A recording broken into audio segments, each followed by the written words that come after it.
Alors, il y a 3 cancers qui nous inquiètent en France actuellement, qui sont en hausse chez les moins de 50 ans. Cancer du côlon, cancer du pancréas et cancer... Personne ne s'y attendait. À 38 ans, le docteur Jimmy Mohamed, figure bienveillante de la médecine populaire française, a décidé de briser le silence. Derrière son sourire calme, sa voix rassurante sur RTL et ses apparitions mesurées sur France 5, se cachait une douleur qu'il avait longtemps tue. Aujourd'hui, il parle. Et ses mots claquent comme une déflagration. Il y a 5 personnes que je ne pardonnerai jamais. Ce n'est pas une simple confession, c'est un cri. Celui d'un homme qu'on croyait intouchable et qui révèle avoir été blessé, trahi, harcelé, épuisé. Ceux qui l'ont vu à la télévision le pensaient à l'abri des tempêtes. Mais dans l'ombre des studios et derrière la façade polissée du magazine de la santé, Jimmy Mohamed a vécu une guerre invisible. Menaces de mort, comparaisons humiliantes, attaques publiques, silence complice. Il parle de 5 blessures, 5 visages, 5 forces qui, selon lui, ont tenté de le briser. Parmi elles, des collègues puissants, des influenceurs extrêmes, des voix médiatiques qui ont préféré le spectacle à la vérité. Et au centre de tout, une rivalité silencieuse, celle avec Michel Simès, le médecin star qu'il a remplacé à la télévision et dont le fantôme plane encore sur sa carrière. Comment un médecin respecté en est-il venu à douter de sa vocation? Pourquoi a-t-il disparu des réseaux sociaux du jour au lendemain, effaçant des années de présence médiatique? Et surtout, qu'est-ce qui s'est réellement passé entre lui et ceux qui l'accusent aujourd'hui de l'avoir trahi? Dans ce récit bouleversant, l'homme derrière la blouse blanche se met à nu. Il ne cherche plus à convaincre, il veut comprendre. Comprendre comment, dans un monde où l'on prétend soigner les autres, on finit par oublier de se soigner soi-même. Les caméras s'allument, les projecteurs chauffent, et derrière le sourire impeccable du docteur Jimmy Mohamed, personne ne devine la tension qui le traverse. Il entre sur le plateau du magazine de la santé pour la première fois, succédant à Michel Simès, une légende. Les journalistes murmurent déjà « Est-il à la hauteur ?» Les réseaux sociaux grondent, comparent, dissèquent son ton, ses gestes, son regard. En quelques jours, le jeune médecin devient la cible d'un feu, croisé d'attentes et de sarcasme. Certains le jugent trop sage, d'autres le traitent de copie sans saveur. Mais derrière son calme apparent, le cœur bat vite, trop vite. Il se souvient encore du premier article qui a fait mal. Une tribune titrée « Jimmy Mohamed, le médecin qui ne fait pas rêver ». C'était le début d'une série d'attaques subtiles, parfois déguisées en critiques professionnelles, mais toujours teintées d'ironie. Dans les couloirs de France Télévisions, il sent les regards peser. On le compare, on le jauge, on le teste. Lui, pourtant, ne cherche pas à imiter. Je ne suis pas Michel. Je suis moi. Une phrase simple, sincère, mais qui semble provoquer encore plus de mépris. Puis vient l'épisode des régimes miracles. Sur RTL, il ose dire tout haut ce que beaucoup taisent, que les injonctions alimentaires, les méthodes extrêmes, les jeûnes forcés font plus de mal que de bien. Cette prise de position lui vaut une avalanche d'insultes. Des influenceurs santé, certains suivis par des centaines de milliers d'abonnés, publient des vidéos incendiaires. Jimmy Mohamed, le médecin du système, l'homme qui veut vous faire grossir. Les commentaires se multiplient, moqueries, menaces, accusations. Certains lui écrivent directement, d'autres s'en prennent à sa femme, à ses enfants. Un soir d'octobre 2023, tout bascule. Une enveloppe blanche glissée dans la boîte aux lettres. Pas de nom, pas d'adresse. À l'intérieur, une feuille pliée, en 4. Un message glaçant. Ferme-la, ou c'est ta famille qui paiera. Ce soir-là, Jimmy Mohamed comprend que le débat public a dépassé la frontière du supportable.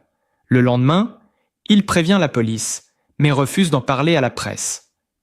Ce serait leur donner trop d'importance, dit-il à son épouse, Souhaila. Pourtant, quelque chose s'éteint en lui. S'éteint. India, quelques jours plus tard, il disparaît d'Instagram, de Twitter, de Facebook. Un silence brutal. Des milliers d'abonnés s'interrogent. Où est passé le docteur ? Les médias s'emballent, parlent de burn-out, de dépression, de fuite.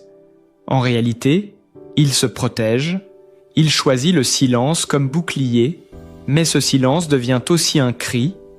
Lors d'une chronique rare sur RTL, il lâche enfin ce qui le hante. Ce qui me blesse, ce ne sont pas les critiques. Ce sont ces discours qui font croire aux gens qu'ils sont coupables de leur maladie. Ce jour-là, les auditeurs sentent un frisson dans sa voix.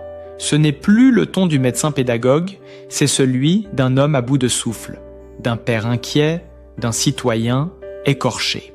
Les semaines suivantes, tout s'accélère, les journaux People s'emparent de l'affaire.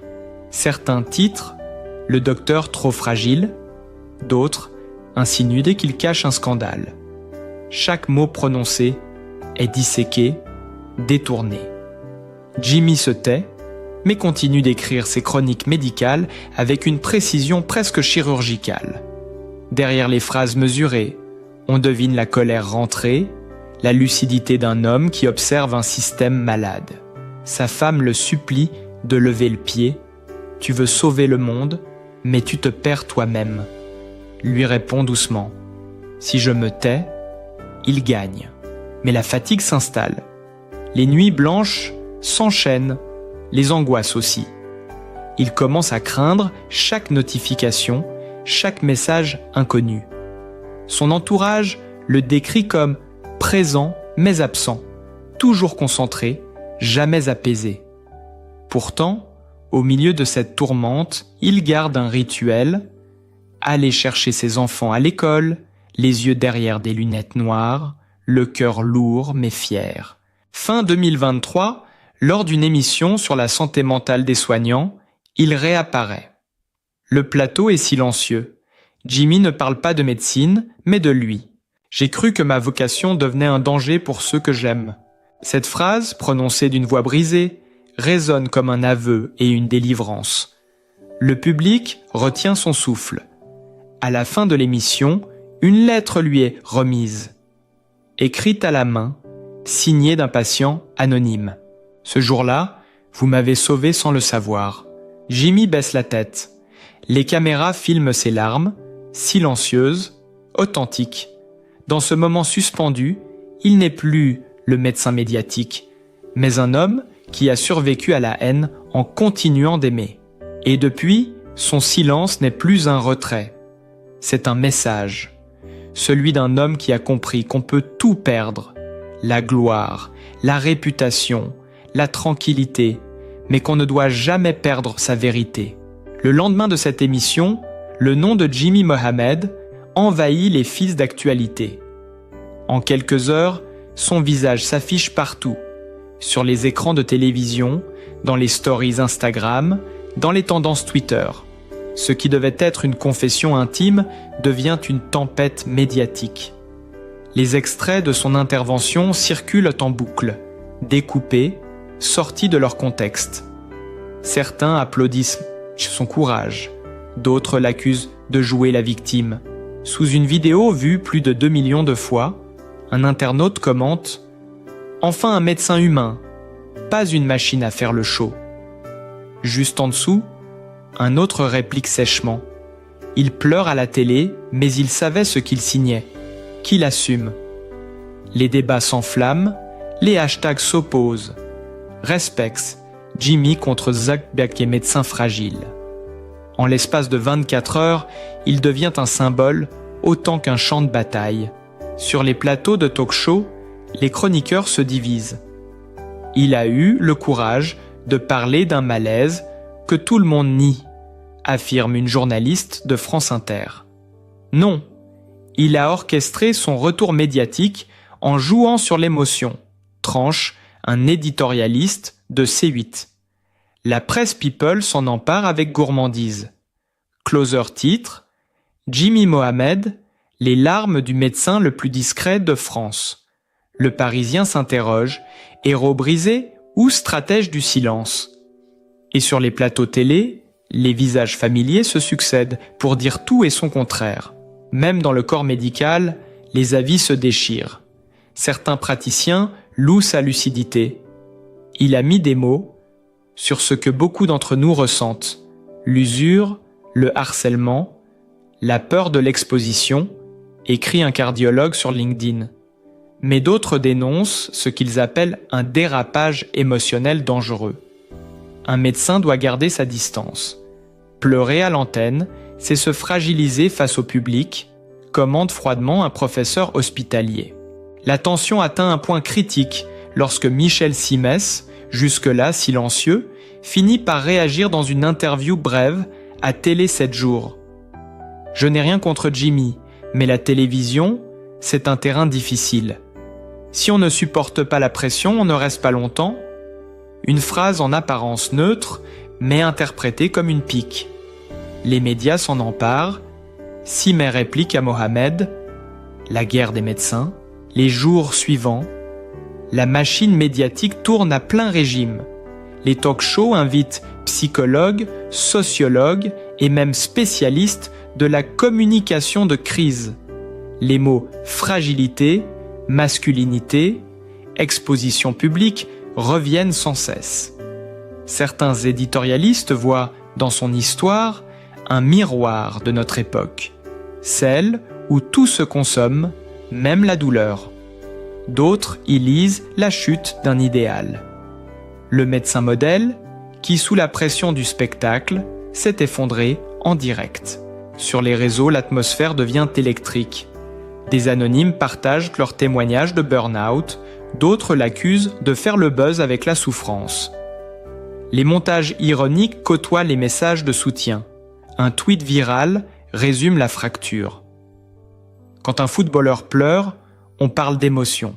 Quand un médecin pleure, on parle de faiblesse. Dans ce vacarme numérique, Jimmy reste muet. Pas une déclaration, pas un post, pas un mot. Ses proches affirment qu'il observe, en silence. Mais autour de lui, la tempête enfle, incontrôlable. Les chaînes d'infos déroulent des bandeaux rouges. La confession qui divise la France. Les algorithmes amplifient les polémiques, chaque mot devient une arme.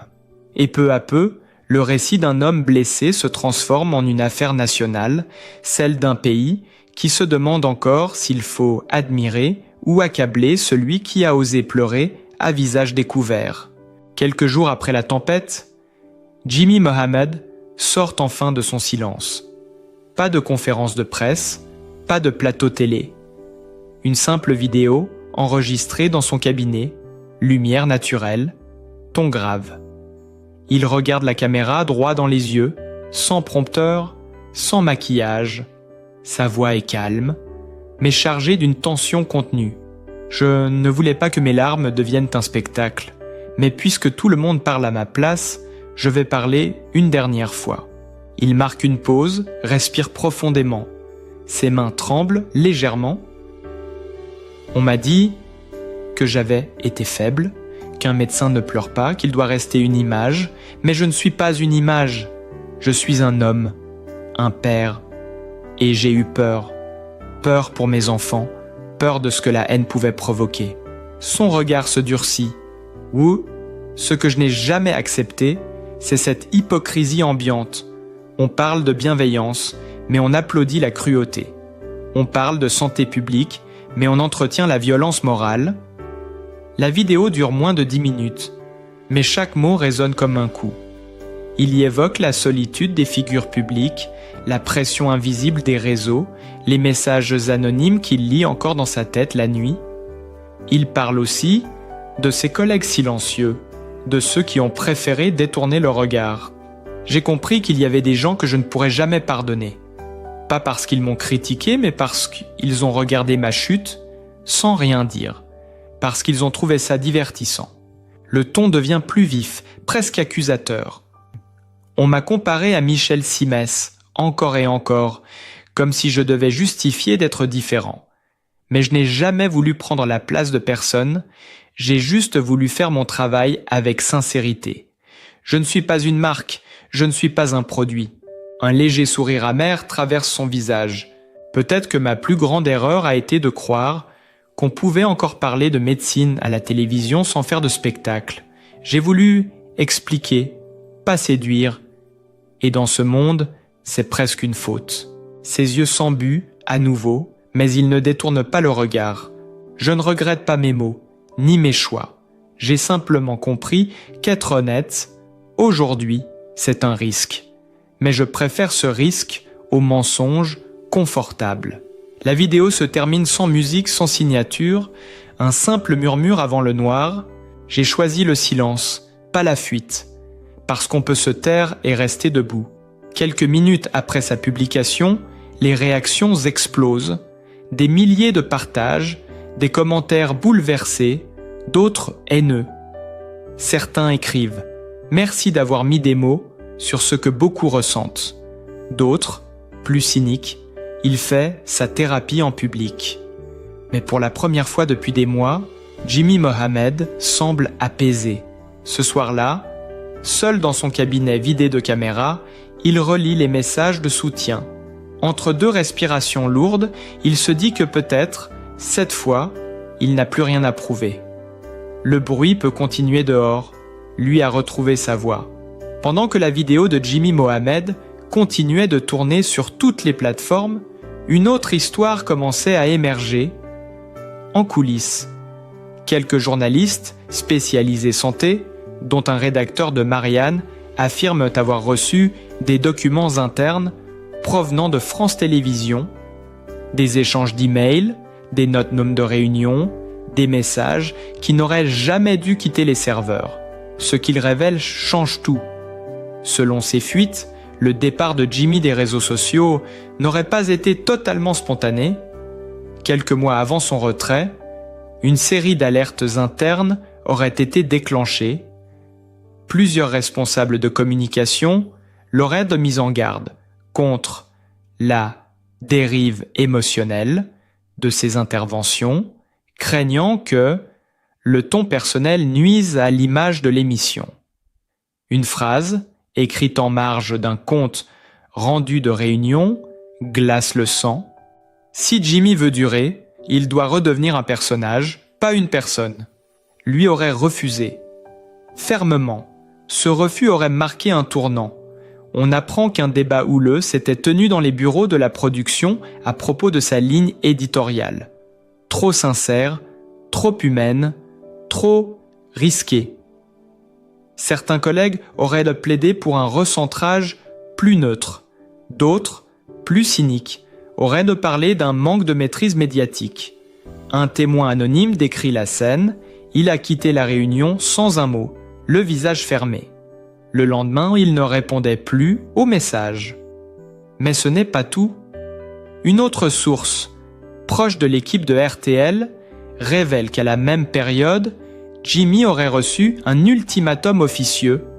Soit il cessait de dénoncer les régimes toxiques et les pratiques pseudo-scientifiques sur les ondes, soit certaines marques partenaires menaçaient de retirer leurs contrats publicitaires.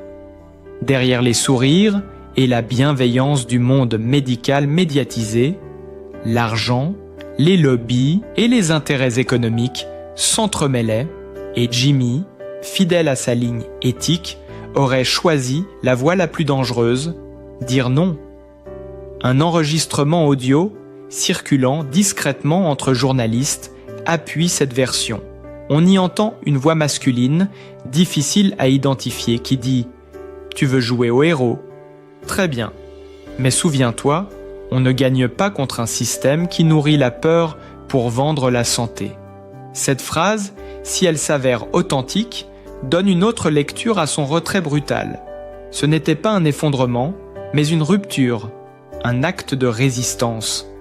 Ceux qui ont travaillé à ses côtés évoquent désormais un homme lucide, mais épuisé, hanté par l'idée de trahir ses valeurs. Dans son entourage, certains admettent qu'il avait parlé d'un dossier qu'il garderait pour le bon moment, un ensemble de preuves et de correspondances montrant comment les discours médicaux étaient orientés par les intérêts commerciaux. Jusqu'ici, personne ne sait si ce dossier existe réellement, mais depuis la diffusion de la vidéo, plusieurs journalistes d'investigation affirment avoir été contactés par une source proche du médecin. Une rumeur dit qu'un rapport complet, rédigé par Jimmy lui-même, circulerait désormais sous le titre provisoire « La médecine sous influence ». Silence du principal intéressé, ni confirmation, ni démenti. Mais une phrase glissée dans la fin de sa vidéo prend aujourd'hui une toute autre résonance. Certains secrets ne sont pas faits pour être gardés éternellement. Depuis ce jour, chaque apparition de Jimmy Mohamed, même brève, est scrutée comme un signe. Un froncement de sourcils, un mot de trop, une pause dans sa voix, tout devient indice. Car une chose est sûre, quelque chose se prépare. Et cette fois, il ne parlera plus seulement de médecine. Tout éclate, un matin d'hiver, 7h42, heure de Paris. Sur le plateau feutré de France 5, un silence rare précède l'ouverture de l'émission spéciale annoncée en dernière minute. Jimmy Mohamed est là, plus grave que jamais. Les lumières s'allument, le générique s'efface et son visage apparaît en gros plan. Pas de sourire, pas de prompteur, seulement un regard direct, presque incandescent. Aujourd'hui, je ne suis pas ici pour parler de santé, mais pour parler de ce que la santé est devenue. Les premières secondes suffisent à faire taire la régie entière. La voix est ferme, mais chaque mot porte la marque d'un combat intérieur. Derrière lui, des extraits d'articles, de tweets et de campagnes publicitaires défilent à l'écran. Slogans, faux conseils, visages d'influenceurs vantant des solutions miracles. Puis soudain, il lâche le document que tout le monde attendait, le rapport dont on murmurait l'existence depuis des semaines, la médecine sous influence. Voici ce qu'on ne voulait pas que vous voyiez. Voici comment certains vendent la peur pour vendre leurs produits. Le ton monte, les images s'enchaînent, mails internes, contrats entre laboratoires et plateaux télé, extraits d'échanges privés où l'on discute des messages à éviter pour ne pas heurter les partenaires. Les révélations tombent comme des coups de tonnerre. Des noms circulent, des marques, des chaînes, des conseillers en communication. Le public retient son souffle. La caméra zoome légèrement. Jimmy serre ses mains sur la table, la voix tremble un instant. On m'a dit de me taire, de protéger le système. Mais comment protéger un système qui trahit ce qu'il prétend défendre? Son timbre se brise, un souffle court. Une larme discrète glisse le long de sa joue. Pas une larme de faiblesse, une larme de trop-plein, de fatigue, de vérité. Dans le studio, personne n'ose bouger. Un journaliste chuchote « On est en train d'assister à une rupture historique ». Jimmy reprend, les yeux rouges, mais le ton plus dur. « On ne m'a pas seulement attaqué pour mes idées. On m'a menacé, moi, ma famille. On m'a dit « Reste dans ton rôle ». Mais je ne suis pas un rôle, je suis un médecin. Et aujourd'hui, je choisis la vérité, quitte à tout perdre. Les mots claquent, secs, tranchants. Il pose le micro, retire calmement son badge d'intervenant et le dépose devant lui. Le bruit du plastique sur la table résonne dans tout le plateau. Je quitte ce monde-là, je refuse de soigner un mensonge. Les écrans se figent, les réseaux explosent. En quelques minutes, Jimmy Mohamed devient la tendance mondiale. Les extraits de son discours sont repris, traduits, commentés. Certains saluent un acte héroïque, d'autres crient à la mise en scène. Mais une chose est sûre, la digue a cédé. Ce que beaucoup soupçonnaient sans jamais oser le dire, vient d'être exposé au grand jour, en direct. À la fin de l'émission, il reste seul sur le plateau, les lumières se tamisent, le générique ne revient pas. Il regarde autour de lui, comme pour dire adieu à ce décor qu'il a vu naître et s'effondrer. J'ai voulu informer, aujourd'hui, je me contente de témoigner, parce que la vérité, elle, ne meurt jamais. Et dans ce silence suspendu, avant que l'écran ne devienne noir, une dernière image reste gravée, un homme debout, fatigué, les larmes encore visibles, mais libre pour la première fois. Lorsque les lumières dehors s'éteignent, il ne reste plus que le souffle du silence et l'écho des mots qu'on ne pourra plus effacer. Jimmy Mohamed quitte le plateau lentement, presque comme on quitte une vie. La gloire, il l'a eue. Le respect, il l'a mérité. Mais au fond, ce qu'il cherchait depuis le début n'était ni la reconnaissance, ni la victoire, c'était la paix. Dans le couloir vide, il pense à ses enfants, à leur rire qui efface les cris du monde. Il pense à sa femme, à ses doutes, à cette main qu'elle lui tendait quand tout s'effondrait. Il comprend que le temps, la vraie richesse, ne se mesure pas en minutes d'antenne, mais en instants partagés, en regards sincères. Il n'y a pas de héros, seulement des êtres humains qui essaient de rester debout au milieu du tumulte. Et si la solitude l'a blessé, elle lui a aussi appris la vérité. Tout finit par passer, sauf ce que l'on donne avec le cœur. Alors, chers amis, si cette histoire vous touche, si vous croyez encore qu'il existe des voix sincères dans ce monde de bruit, soutenez-les, partagez, commentez, abonnez-vous. Parce que chaque geste, chaque mot, chaque écoute fait vivre cette lumière fragile qu'on appelle simplement l'humanité.